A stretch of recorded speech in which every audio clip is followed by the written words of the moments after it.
Hello everyone, good evening. कैसे हैं आप लोग? बढ़िया। चलिए, पी ब्लॉक में हमें group 13, group 14, group 15, group 16, group 17, group 18 पढ़ना है, जिसमें से हमने ग्रुप 13 एंड ग्रुप 14 11th में करा चुका है। ग्रुप 18 हमने लास्ट क्लास में पूरा किया था। आज हम पढ़ेंगे ग्रुप 17। देखो ये क्या है, ये थोड़ा इंफॉर्मेशन बेस्ड है। जिनको हम आपको जो पढ़ा रहे हैं ये सफिशिएंट है, साथ में आपको एक बार एनसीईआरटी का रीडिंग लगाना बहुत ज़रूरी है। देखो ग्रुप 17 को क्या बोलते हैं? ग्रुप 17 को हम बोलते हैं हैलोजन फैमिली। आपको पता है क्योंकि मैंने आपको पीरियोडिक में ये सारे चीज़ बताया था। ग्रुप 17 में कौन कौन से एलिमेंट होते हैं मैंने यहाँ मेंशन कर दिया है। Fluorine, chlorine, bromine, iodine, astatine and TS. ये जो सारे के सारे जो एलिमेंट ग्रुप 17 के हैं, ये सब के सब नॉन मेटालिक फॉर्म में होते हैं। और आपको हम ऐसे ये भी बताए थे कि अगर आपके पास पीरियोडिक टेबल दिया गया है तो when you are going to move from left to right, तो जैसे आप लेफ्ट से राइट जाते थे तो क्या था, आपके मैक्सिमम आते थे non metals and they all are non metallic. ठीक है, चलिए नेक्स्ट। एक्चुअली हैलोजन का मीनिंग क्या होता है? हेलो मीन्स सॉल्ट होता है, gen means bond. So what is the meaning of halogen? Means salt producer. जैसे Cl है, Na में जुड़ गया तो NaCl बन गया, सॉल्ट बना दिया। अब ये कुछ सारे फार्मूलास हैं जो आपके एग्ज़ाम में खासकर मेडिकल वाले बच्चों को और जेई के लिए लास्ट वाला वेरी इंपॉर्टेंट है। जैसे कहीं बोल दे CaF2, तो CaF2 का नाम क्या होता है? Fluorspar, FLUORSPAR। Na3AlF6 इसको बोलते हैं क्रायोलाइट। Ca3PO4 का होल टू CaF2 इसको बोलते हैं फ्लोरोएपाटाइट। KCl MgCl2.6H2O इसको हम बोलते हैं कार्नालाइट। तो ये कुछ फार्मूला है जो आपको रिकॉल होना चाहिए। अब हम आते हैं पहला फिजिकल प्रॉपर्टीज़। क्या लिखा है? Bond dissociation energy. इस पर क्वेश्चन ऑलमोस्ट हर साल आता है कि ऑर्डर क्या होता है बॉन्ड टूटने का। मैं आपको डायग्राम के साथ एक्सप्लेन करूंगा ताकि आपको मेमोरी में बहुत लंबे समय तक रिकॉल रहे। तो पहले आप यहाँ तक कॉपी कर लो, वीडियो को पॉज करो, यहाँ तक कॉपी कर लो ताकि हम बोर्ड साफ करें और आगे बढ़ें फटाफट। आप ना हो तो आप इसका वीडियो का एक क्लिप्स ले लो, स्क्रीनशॉट ले लीजिए। हो गया? चलिए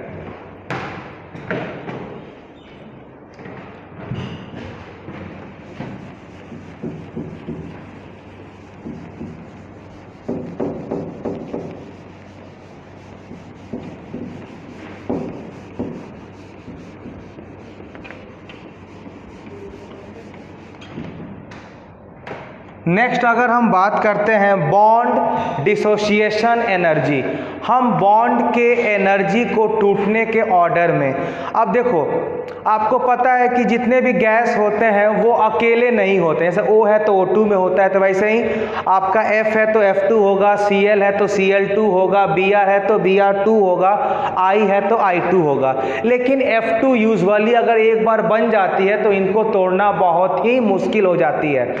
इसीलिए हम इसमें कंपेयर करेंगे केवल 3 में। सबसे पहला हम बात करेंगे Cl2 का, फिर हम बात करेंगे Br2 का, फिर हम बात करेंगे I2 का। Cl2 कैसे बनेगा? Cl single bond Cl। Br कैसे बनेगा? Br single bond Br। I2 कैसे बनेगा? I single bond I। अब हमारा क्वेश्चन ये है कि इनको तोड़ने के लिए एनर्जी की ऑर्डर क्या होगी। देखो सबसे पहली बात है, मैं आपको सिंपल बता रहा हूँ। अगर मान लो कि आपके पास अगर एक मच्छर मस्क्यूटो है और एक हाथी है, तो ऐसा तो नहीं है कि आप मस्क्यूटो को मारने के लिए रिवॉल्वर निकाल लोगे और हाथी को मारने के लिए पत्थर से मारोगे। यूजलेस है। मतलब हम क्या बोल रहे हैं कि हमें जो भी फैक्टर देखना है किसको कैसे मारना है वो हम साइज में देखेंगे। क्या देखेंगे? साइज में, ओवरलैपिंग में।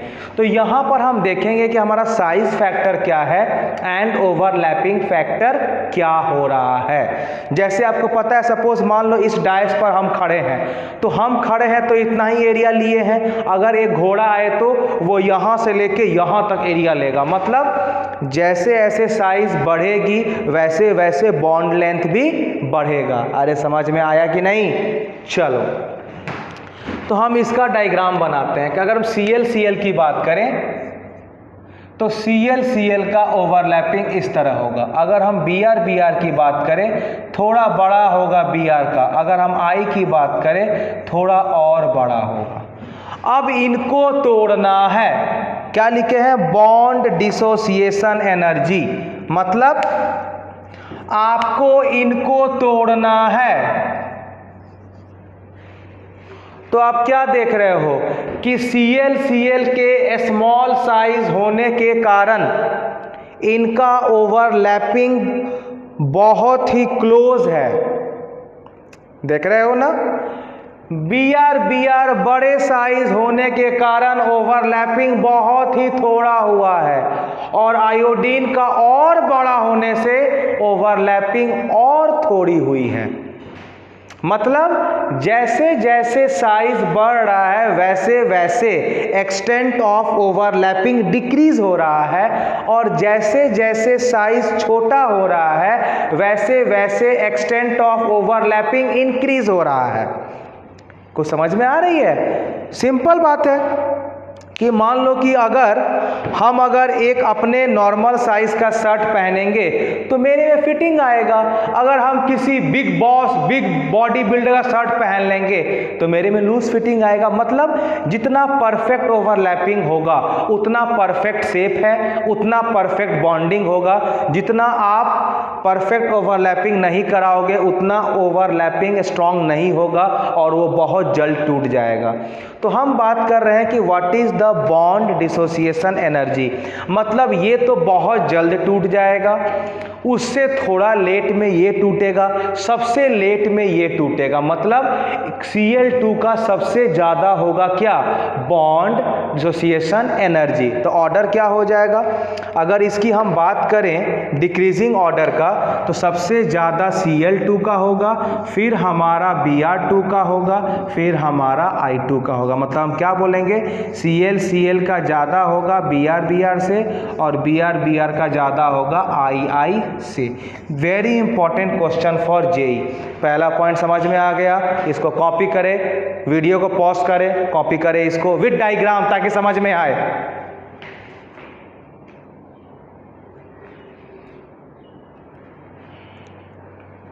हो गया? चलिए दूसरा आते हैं, एग्जिस्टेंस ऑफ आयोडीन। देखो बेटा, आयोडीन कभी भी I2 फॉर्म में एग्जिस्ट करता है, ये सिंगल एग्जिस्ट नहीं करता।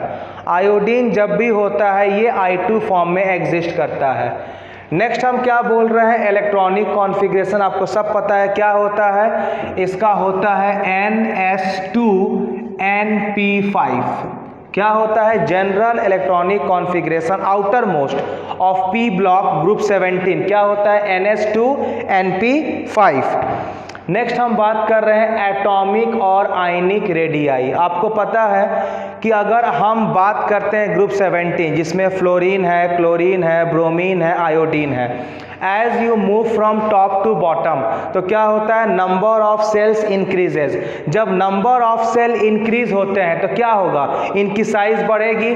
जब साइज बढ़ेगी तो क्या होगा? न्यूक्लियस से आउटर मोस्ट ऑर्बिट का डिस्टेंस बढ़ेगा, और इसी को हम बोलते हैं रेडियाई। मतलब on moving from top to bottom radius increases, on moving from bottom to top radius decreases. तो ऑर्डर क्या हो जाएगा फ्रॉम टॉप टू बॉटम का? फ्लोरीन छोटा, क्लोरीन उससे बड़ा, ब्रोमीन, आयोडीन। ये हो गया, चाहे आपका एटॉमिक हो या आयनिक हो, दोनों का ऑर्डर एक ही हो जाएगा। नेक्स्ट क्या बोल रहा है? Ionisation enthalpy. क्या बोल रहा है ये? Ionisation enthalpy. सेम यही कॉन्सेप्ट जो आपने बॉन्ड का बताया था। What is the meaning of ionisation enthalpy? का मीनिंग क्या होता है? आयोनाइजेशन एंथैल्पी का मतलब होता है दैट एनर्जी, हम क्या बोल रहे हैं? That energy which is required to remove the electron from the outermost shell in the gaseous form. तो अब ये बताओ, जब इनकी साइज छोटी है, ओवरलैप ऑलमोस्ट स्ट्रांग हो रहा है, तो इनसे तो इलेक्ट्रॉन निकालना बहुत मुश्किल हो जाएगा। लेकिन जब इनकी साइज बड़ी है और इनकी ओवरलैपिंग उतनी परफेक्ट नहीं है, यानी इनकी आपस में बॉन्ड वीक है, तो यहाँ से इलेक्ट्रॉन ईजिली निकल जाएगा। तो हम क्या बोलेंगे, ऑर्डर ऑफ डिक्रीजिंग सबसे अधिक किसमें हो जाएगा, फ्लोरीन में, उससे कम क्लोरीन, उससे कम ब्रोमीन, उससे कम आयोडीन। क्लियर है। नेक्स्ट हम बात करते हैं बेटा व्हाट इज इलेक्ट्रोनेगेटिव। आप बताइए क्या होती है, सबको पता है क्या है, फटाफट यहाँ नोट करो, सबका आंसर लिखो क्या होती है।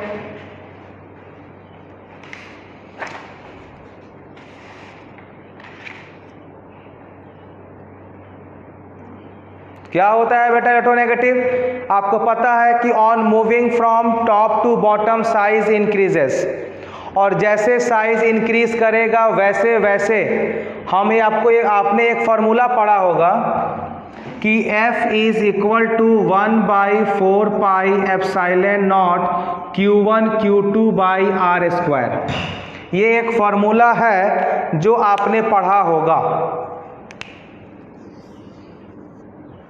अब देखो, आपको पता है कि जब आप टॉप से बॉटम में जा रहे हो तो साइज इंक्रीज, जब साइज इंक्रीज किया तो distance from nucleus to outermost shell increase हुआ, और इसी को क्या बोलते हैं, रेडियस। मतलब जब आपका रेडियस इंक्रीज होगा तो डेफिनेटली फोर्स क्या होगा, डिक्रीज होगा। पहली बात है, जब रेडियस इंक्रीज हुआ फोर्स डिक्रीज हुआ, और आपको पता है कि energy is a function of force, तो एनर्जी भी कम होगा। मतलब हम क्या देख रहे हैं कि जिनका रेडियस कम होगा उनका फोर्स ज़्यादा होगा, कॉरस्पॉन्डिंगली उनकी एनर्जी ज़्यादा होगी। तो हम क्या बोल सकते हैं कि ऑर्डर ऑफ इलेक्ट्रोनेगेटिविटी क्या होगा, on moving from top to bottom electronegativity goes on decreasing. Why, because atomic radius goes on increasing, due to which force will go on decreasing, and since force is a function of energy therefore energy will also decrease. तो इसका order क्या हो जाएगा, what is the order of electronegativity, ये हो जाएगा fluorine, chlorine, bromine, iodine. यहाँ समझ में आ रही है। नेक्स्ट हम बात कर रहे हैं what is melting and boiling point. आपको ये हम बार बार आपको कहते जा रहे हैं कि बेटा आप ये जब भी समझना हो ना, एग्जाम में जब भी क्वेश्चन आए ना, तो आप ये वाला एक्सपेरिमेंट जरूर याद रखना।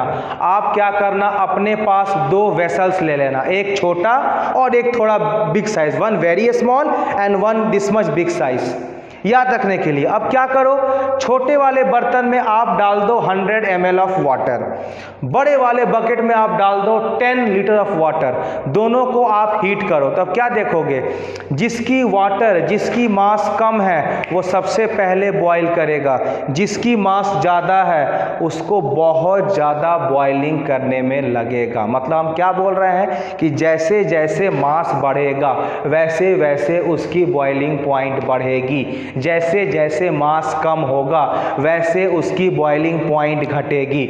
और मेल्टिंग पॉइंट का भी वही है, आप एक इतनी बड़ी आइस ले लो और एक इतना बड़ा आइस ले लो, तो क्या आप देख रहे हो, जो छोटी आइस है वो बहुत जल्दी मेल्ट हो जाएगा, जो बड़े आइस हैं it will take long time to melt. मतलब as the size will increase melting point will increase, as the size will decrease melting point will decrease. तो इसका ऑर्डर क्या हो जाएगा, सबसे छोटा F2 का, फिर Cl2, फिर Br2, फिर I2। ये मेरे ख्याल से आपको ये सारे के सारे प्रॉपर्टीज अब आपको समझ में आ गया। एक बार NCERT पढ़ोगे, यही लैंग्वेज में इन्होंने लिखा हुआ है। अब ये कलर है, ये कलर बेटा बहुत इंपॉर्टेंट है आपके बोर्ड एग्जाम के लिए भी, और जितने लोग IIT मेडिकल देते हैं। जैसे जो F2 होता है, F2 का कलर होता है पेल येलो। केवल अगर येलो लिखोगे तो गलत हो जाएगा, केवल अगर येलो लिखोगे तो गलत। क्यों, देखो इसमें क्या डिफरेंस होता है। जैसे मान लो आपके पास चावल है, राइस, तो कुछ लोग राइस का बिरयानी भी बना लेते हो, कुछ लोग राइस का बना दोगे फ्राइड राइस, कुछ लोग राइस का बनाओगे वेज बिरयानी, कुछ लोग राइस का बनाओगे जीरा राइस, कुछ लोग राइस को बनाओगे वेज पुलाव, कुछ लोग राइस का बनाओगे कश्मीरी पुलाव। तो क्या वो सब राइस है? नहीं। राइस कब था? When it was raw material. अब आपने उसका वेरियस प्रोडक्ट्स बनाए, उसके नाम चेंज हो गए, yellow rice, white rice, brown rice. उसी तरह सर ये है, येलो कुछ और होता है। तो जो F2 का कलर होता है वो होता है पेल येलो, जो Cl2 होता है वो होता है येलोइश ग्रीन, जो Br2 होता है ये होता है रेडिश ब्राउन, और जो I2 होता है ये होता है वायलेट। अब कैसे याद रहेगा ये देखो, यहाँ देखो ये Br से ब्राउन, Br से ब्राउन, ऐसे याद रखना। ब्रोमीन लिखते हो Br से ब्राउन, यहाँ Br से ब्राउन, तो जहाँ Br2 लिखा हो ये हो जाएगा रेडिश ब्राउन। I2 violet. आप लोग सब लोग देखे हो मंदिर में, आप अगर किसी भी मंदिर में गए होंगे तो आप देखे होंगे कैम्फर, उसी को I2 बोलते हैं। कैम्फर जो वाइट है, जो इमीडिएट फायर पकड़ लेता है, और जब फायर जलता है तो वो वायलेट ब्लूइश कलर में आता है, उसी को आयोडीन बोलते हैं। बाकी अगर क्लोरीन की बात करें और फ्लोरीन की, तो फ्लोरीन होता है पेल येलो, क्लोरीन होता है येलोइश ग्रीन। अब हम बात करेंगे केमिकल रिएक्शन। ये very important for JEE and NEET, very important. आपने यहां तक कॉपी कर लिया, एक बार वीडियो पॉज करो, पूरा कॉपी करो इसको।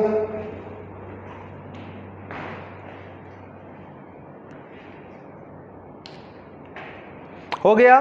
चलो आगे बढ़ते हैं हम।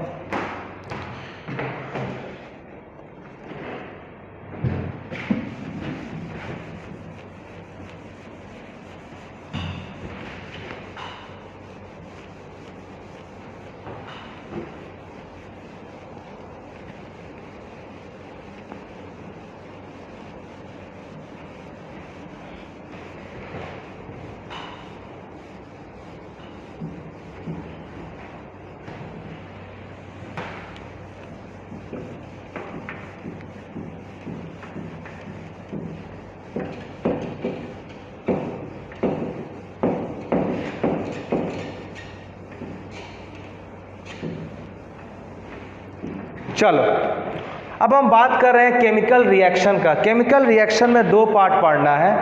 एक पहला ये है रिएक्टिविटी टुवार्ड्स हाइड्रोजन, और दूसरा है रिएक्टिविटी टुवार्ड्स ऑक्सीजन। जैसे पहला क्वेश्चन ये आता है acidic strength order and stability order. हमने यहाँ पर ये आंसर लिखा है, लेकिन कैसे लिखा है आपको ये समझना है। जैसे मान लो हमसे कोई पूछे कि एसिडिक स्ट्रेंथ ऑफ ये चारों एसिड का क्या होगा। एक दिया HF, HCl, HBr, HI।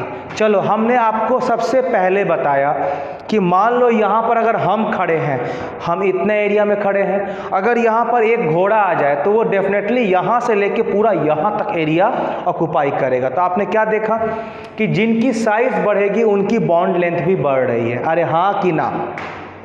चलो इन सब का पहले हम डायग्राम बनाएंगे with the help of bond length, तब हम समझें कि ये आंसर हमारा गलत है कि सही है। अगर झटके में देखोगे तो आप गए काम से। जैसे हम बात करते हैं H हमारे लिए सब में कॉमन है, H हमारे लिए सब में कॉमन है। फ्लोरीन का साइज स्मॉल तो फ्लोरीन का बॉन्ड लेंथ स्मॉल। क्लोरीन का साइज फ्लोरीन से बड़ा है तो डेफिनेटली क्लोरीन का थोड़ा बॉन्ड लेंथ बड़ा होगा। ब्रोमीन क्लोरीन से बड़ा है तो डेफिनेटली ब्रोमीन का और बड़ा होगा बॉन्ड लेंथ, और आयोडीन का और बड़ा होगा बॉन्ड लेंथ। ये हमने क्यों बनाया ऐसा? क्योंकि अभी आपको हम बताएं, हम खड़े हैं तो इतना स्पेस, घोड़ा खड़ा है तो इतना स्पेस, मतलब जैसे जैसे साइज बढ़ेगी वैसे वैसे बॉन्ड लेंथ बढ़ेगा। मुझे पता है कि टॉप से बॉटम आने पर साइज बढ़ती है, तो हमने बॉन्ड लेंथ बढ़ा दिया है। चलो हमने उसका डायग्राम बना दिया। अब हम क्वेश्चन में आते हैं। क्या लिखा है? Acidic strength order. What is the meaning of acid? Acid means ये होता है जिसके पास टेंडेंसी हो H+ देने का। अरे what is the meaning of acid? Which has the tendency to give H+। Clear है? अब देखो इनकी जब डिस्टेंस बहुत ज़्यादा है तो ये बहुत पहले ये टूट जाएगा, मतलब सबसे पहले H+ यहाँ से आएगा। क्यों? क्योंकि इनकी डिस्टेंस बहुत ज़्यादा है ना। जब डिस्टेंस ज़्यादा है तो फोर्स ऑफ अट्रैक्शन इन दोनों के बीच कम हो गया, तो सबसे पहले बॉन्ड ये टूटेगा, तो सबसे पहले H+ ये देगा। उसके बाद ये देगा, उसके बाद ये देगा, उसके बाद ये देगा। मतलब सबसे पहले H प्लस ये देगा तो सबसे ज्यादा एसिडिक कैरेक्टर इसका होगा, फिर इसका, फिर इसका, फिर इसका। देखो ऑर्डर हमने यही लिखा है, HF, HCl, HBr, HI। क्या आपको समझ में आया कि नहीं? क्लियर है? चलो दूसरा क्या बोल रहा है, stability order. What is the meaning of stability? Stability का मतलब ये है जो बिल्कुल अनरिएक्टिव फॉर्म में हो, जिसकी बॉन्ड ना टूटे, उसको हम क्या बोलते हैं, स्टेबिलिटी ऑर्डर। अब यहाँ क्या देख रहे हो कि H और I के बीच में इतना ना लंबा बॉन्ड लेंथ है कि ये इमीडिएट टूट जाएगा। और कोई भी सब्सटेंस आपको पता है वो रिएक्शन क्यों करता है, क्योंकि वो रिएक्टिव है। और रिएक्टिव का मतलब क्या है, वो स्टेबल नहीं है। क्योंकि अगर एक बार वो स्टेबल हो गया तो नाइदर वो रिएक्शन करेगा नॉर उसकी बॉन्ड टूटेगी। लेकिन H और I के बॉन्ड लेंथ ज़्यादा होने के कारण ये वाला बॉन्ड टूट जाएगा, मतलब ये स्टेबल नहीं है। इसको तोड़ने के लिए बहुत एनर्जी लगेगा। क्यों? क्योंकि पहला इसका साइज छोटा है तो दोनों का ओवरलैपिंग ऑलमोस्ट परफेक्ट होती है, स्ट्रांग होती है, तो ये ज़्यादा स्टेबल है। इसीलिए इसको तोड़ने के लिए हमें ज़्यादा एनर्जी देना पड़ेगा। तो अगर हम बात करें स्टेबिलिटी का तो सबसे पहले HF, फिर HCl, फिर HBr, फिर HI। ऑर्डर ये होगा। क्या ये दोनों आपको समझ में आया कि नहीं? आ गया समझ में? फटाफट कॉपी करें इसको, कॉपी कीजिए उसको।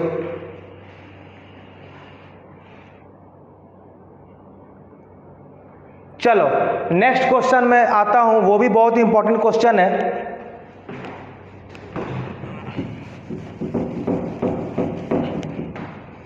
क्या बोल रहा है, reactivity towards oxygen. Fluorine forms two oxide OF2 and O2F2 और ऑक्साइड्स ऑफ क्लोरीन क्या है, Cl2O, ClO2, Cl2O2, Cl2O7।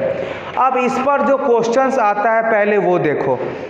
पहले हम बात करते हैं ऊपर वाला का। यहाँ दिया है Cl2O, दूसरा क्या दिया है, दूसरा दिया है ClO2, तीसरा आपको दिया है Cl2O2 और चौथा आपका दिया गया है Cl2O7। अब इसमें क्वेश्चन आता है कि arrange them in the acidic order. इसका एसिडिक ऑर्डर क्या होगा? Very important question for IIT JEE mains and NEET। Very important कि इसका एसिडिक ऑर्डर क्या होगा। तो एसिडिक ऑर्डर क्या होता है? एसिडिक ऑर्डर वो होता है जिनको ऑक्सीडेशन स्टेट बढ़ाने से एसिडिक ऑर्डर बढ़ जाएगा, जिनका ऑक्सीडेशन स्टेट घटाने से एसिडिक ऑर्डर घट जाएगा। हम क्या बोल रहे हैं कि एसिडिक स्ट्रेंथ या character is directly proportional to oxidation number. मतलब जिनका ऑक्सीडेशन नंबर बढ़ाओगे उससे एसिडिक कैरेक्टर बढ़ जाएगा और जिनका कम रहेगा उसका एसिडिक कैरेक्टर घट जाएगा। तो अगर हम इस सब की चार्ज निकालें तो आपको पता है कि O का चार्ज तो हमेशा फिक्स रहता है। तो अगर हम पहली बात करें तो Cl2O में O होगा -2। तो अगर हम पहला बात करें तो क्लोरीन पर चार्ज कितना आएगा, 2x -2 बराबर 0, x बराबर 1, यानी इस क्लोरीन पर चार्ज आ गया +1। इसकी हम बात करें तो x -4 बराबर 0, x बराबर +4, इस क्लोरीन पर चार्ज आ गया +4। इस पर अगर हम बात करें तो 2x -4 बराबर 0, x -2 बराबर 0, x बराबर +2, इस पर चार्ज आ गया कितना हमारा +2। अगर हम इसकी बात करें तो कितना होगा, 2x -14 बराबर 0, x -7 बराबर 0, x बराबर +7, इसका चार्ज आ गया +7। अभी हमने क्या बोला कि अगर आपसे ये एसिडिक ऑर्डर पूछे तो आप क्या लिखोगे कि acidic order is directly proportional to oxidation number. यानी अगर इसका हम डिक्रीजिंग ऑर्डर लिखते हैं तो सबसे पहले किसका हो जाएगा, Cl2O7 is very much greater than, फिर क्या हो जाएगा आपका ClO2, फिर क्या हो जाएगा आपका Cl2O2, फिर क्या आपका हो जाएगा Cl2O। ये हो गया। अब आपके सामने हमने एक और क्वेश्चन दिया है, इसको भी आप एसिडिक स्ट्रेंथ के डिक्रीजिंग ऑर्डर में अरेंज करो और समझो कैसे बनेगा। ये भी क्वेश्चन एग्जाम में आ चुका है कि arrange the compounds in the increasing order of acidic character. फटाफट वही लॉजिक फॉलो करने का, फटाफट सॉल्व करो, जल्दी सॉल्व करो इसको भी।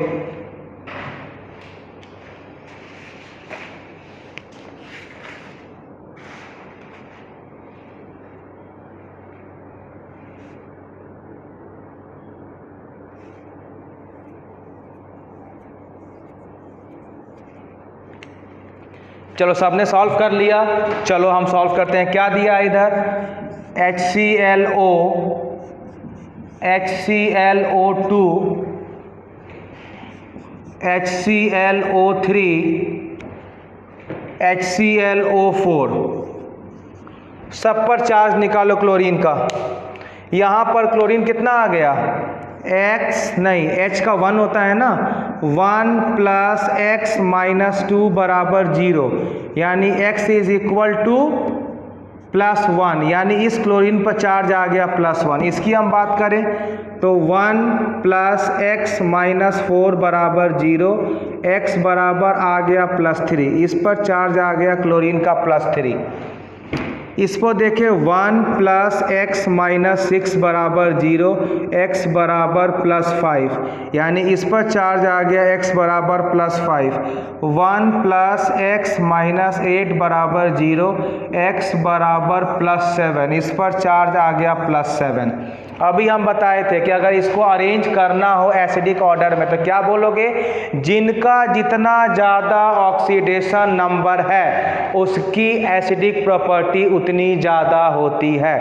तो what is the order of decreasing, सबसे पहले क्या होगा HClO4, उसके बाद होगा HClO3, उसके बाद होगा HClO2, उसके बाद होगा HClO।